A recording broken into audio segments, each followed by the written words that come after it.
When news came that Iran was reaching out to the Philippines, many people were surprised. Why would a country like Iran, dealing with its own complex challenges, involve a Southeast Asian nation thousands of miles away?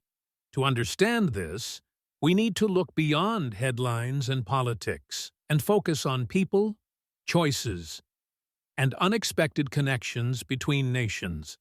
A large part of the story begins with the Filipino community living in Iran. Thousands work there in healthcare, education, and service industries. When regional tensions rise, these workers face uncertainty and danger.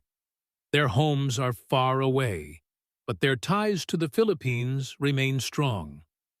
Suddenly, their safety becomes a matter of national concern. The Philippines responds carefully. Evacuations are coordinated. Travel alerts are issued. Safe passages are negotiated.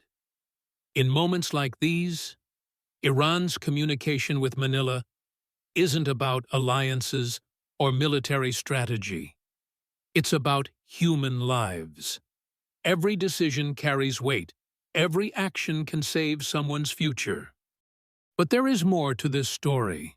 Over the years, Iran and the Philippines have quietly built diplomatic and economic ties. Agreements in agriculture, trade, and technology show that neither country views the other as unimportant. In 2025, these connections deepened.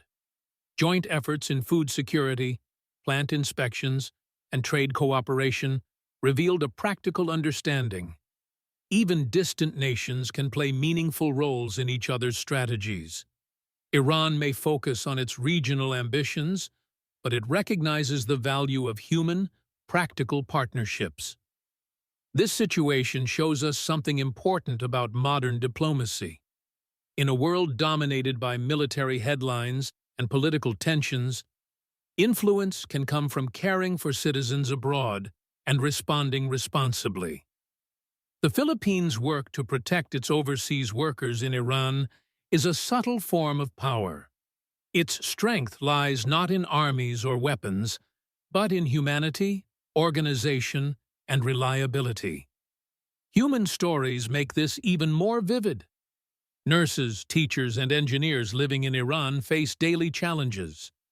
Suddenly, conflict looms, routines are disrupted, and uncertainty becomes fear. Their calls for help reach Manila, and the government acts. Diplomacy becomes more than words.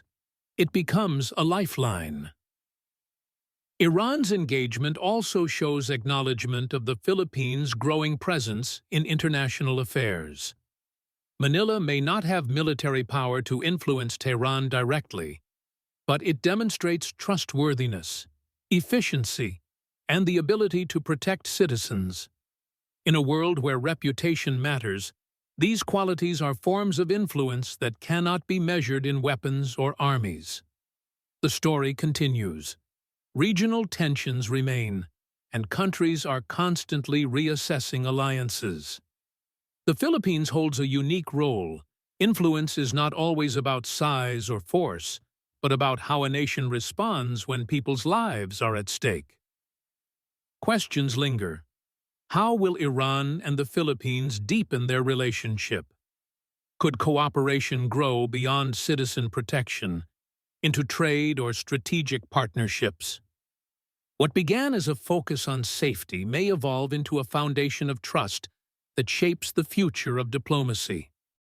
Ultimately, this is a story about people and the choices they make. It is about nations recognizing the importance of one another in ways that are often unexpected. In the complex world of international relations, humanity, responsibility, and connection can weigh as much as armies or political power. For viewers, the lesson is clear. Nations are built on individuals whose lives cross borders, whose decisions create ripple effects, and whose care for each other can shape history. The Philippines' engagement with Iran is proof that empathy, protection, and practical diplomacy are powerful forces, sometimes more powerful than anything else.